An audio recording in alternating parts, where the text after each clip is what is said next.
week 1 of isolation has sent me to lose the plot. Another week without football, of course, which doesn't help, and now the pubs are shut.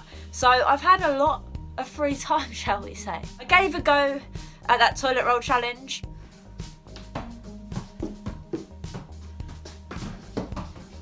Oh! As you can see, it didn't last very long, so I was once again bored. Fed up of watching reruns of Emmerdale on the television from like the 70s. So I thought, you know what, I'm going to do a video on my top 11 Spurs team. Now, I feel like my choices will definitely spark some debate. Hey, all we talk about at the minute is coronavirus this, coronavirus that. So at least we'll be talking about something else. I'm also fed up of watching this man smiling 24/7 about who's got the best Dickinson's real deal. I mean, if you're like me, you want to run at a wall full pelt and knock yourself out. So sit back, relax, and remember, at the end of this video, please remember to write down your top 11 Spurs team at the bottom, and don't forget to hit that subscribe button. Getting so close to 400, it'd be great to get there before football comes back. I mean, I think I've got quite a long time to do that, but hey.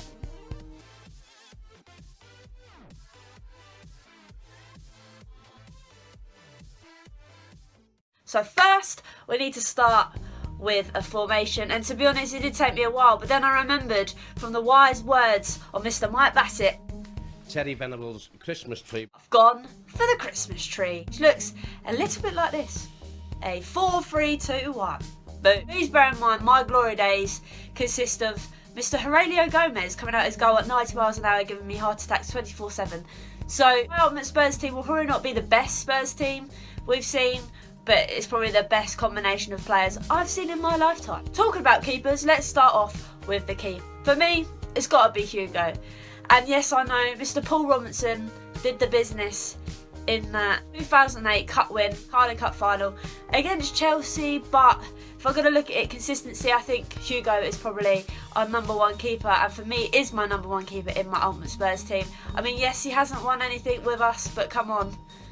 That's Tottenham for you, innit? Man has hands like gods, so he's going to have to be my #1 keeper. Right back. Even though I think he looks like a bit of an egg right now, and I think that he is an egg, it's got to be Mr. Kyle Walker.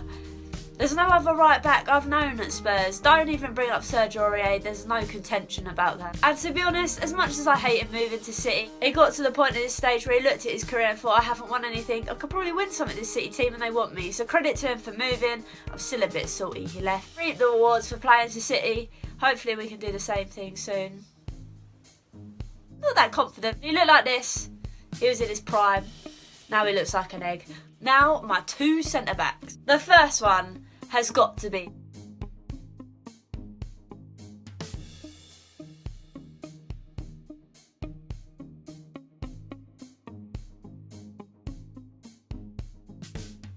the man, the legend, the Tottenham through and through. It's Mr. King, Ledley King, in that centre-back role. Was an absolute rock at the back. I mean, like that game against Chelsea, you think all is lost, but Mr. Ledley King's leg comes flying around like Kung Fu Panda, kicks the ball away. He was just a phenomenal ace Tottenham player, and to be honest, he captained the side like nobody else has. And for me, that's why he's got to be my #1 centre-back. Next to him, it took me a while to try and pick between Mr. Toby and Dawson. I think lots of people are going to disagree with me, but for me at the moment, I'm going to go with Toby Alderweireld. For me, he's probably the closest I've ever seen a player get to Ledley King, as in his passion for the club.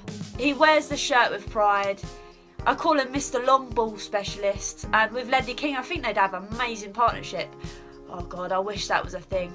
Now the left back situation, now I've cheated a little bit here because I was thinking to myself, there's not many left backs in my lifetime that I really thought, wow, you've done the business. I mean, yes, Danny Rose in his prime was very good, but I thought I was going to cheat, and I've stuck Jan Vertonghen in there. That's definitely going to spark a discussion. I couldn't leave out Super Jan, could I? Let's be honest. He's a bit like Toby. Those two are an amazing partnership, and I think with that back four, we'd do the business. In my Christmas tree formation, I've got a centre 3, and to us, this is probably the most easiest thing I had to think about. Just imagine the combo of Modric times Dembele times Eriksen, and I mean Eriksen in his prime, not the last 8 months. Creative style of both Modric and Eriksen would probably be the best combination I've ever seen. Strikers would have like endless service. It would be great. I mean, I wish we had that kind of service now, but I don't really have a striker, so I can't really comment, can I? Eriksen in his prime also was a set-piece specialist, along with Modric. So we always have a corner that would beat the first man.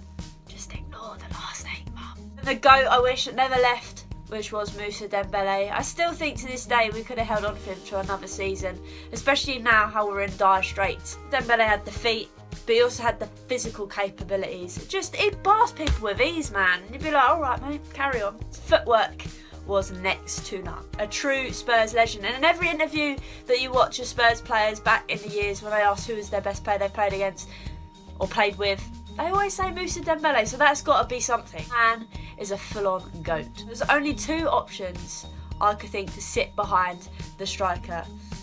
Here's the first one. It's Gareth Bale! Here's Gareth Bale. And Norwich City could be in big trouble here. Bale moving at full pace. Gareth Bale! It's to be Bale! Oh, sake! Yep, Bale. It had to be, it had to be. He was my idolo growing up. He was the one I always looked up to, be like, wow, I wish I could play football like you. I mean, obviously I don't play football like him because he's next level and he's a man. But we'll leave that for another discussion. He was just amazing. And to be honest, I know you say playing football is a team game, but Jesus Christ, when he played for Tottenham, he'd get so many points just off his own back. He'd score crucial goals. He was, at times, I thought, one-man team. That team with Gareth Bale, literally, Gareth Bale was the star. Gareth Bale was different gravy. Had to be Sonny next in it, really. I mean, a bit like Gareth Bale, he'd step up when we needed him to, especially last year when Harry Kane was obviously injured once again. He stepped up and, yeah, he just filled in the role. Never, ever, ever, ever forget this goal against Chelsea. Man took them all on with ease, but it wasn't even the fact that, I mean, yes, he did it earlier this season against Burnley, but no discredit to Burnley. I mean, this was Chelsea we were playing, and he just took them with ease and managed to get his goal away. I mean, Sonny and Bale behind the striker would be ace. Up top, it was so hard because in this Christmas tree formation, it only allows you for one striker. There are so many options I could pick, like Jermaine Defoe, who I've loved for, like I said, the Gareth Bale days. Jermaine Defoe is still today one of my favourite strikers for Spurs. And then I also thought, I could also pick Robbie Keane. Like the days when Robbie Keane lifted the Carling Cup trophy. But for me, thinking about it, it has to be Harry Kane. He's got to be the front man. Yes, I know people will be shouting at me, why haven't you chose Jimmy Greaves? I mean, yes, I know Jimmy Greaves is a legend for Spurs. He's got the highest amount of accolades for Spurs, but I was never lucky enough to watch him play. So that's why I've based my squad on players I've actually seen play for Tottenham. Harry Kane, he's got to be up there. I mean, he's on set course to beat Jimmy Greaves if he stays at the club. He's got so many personal accolades for himself and Tottenham. I just hope next season, when coronavirus is pissed off, that we win a trophy with him because he deserves one. I mean, this goal against Arsenal I will never ever forget. I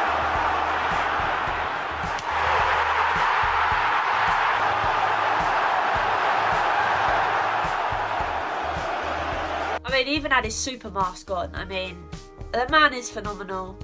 And I just hope he wins a trophy with us. So yes, Harry Kane has got to be in my ultimate top 11. So there you have it. My top 11 ultimate Spurs team. And yes, there's loads of people I've left out, which I wanted to spark debate, to be honest. But for me, that is my top 11 of players I've actually witnessed play. Please remember to write your top 11 in the comments section below. Remember to hit a like on this video and subscribe. So close to 400 subscribers. We'll have a new video out soon. But yeah, I mean, it's going to spark debate, but hey, I'm fed up with talking about coronavirus and Dickinson's real deal. Thanks again, and see you later.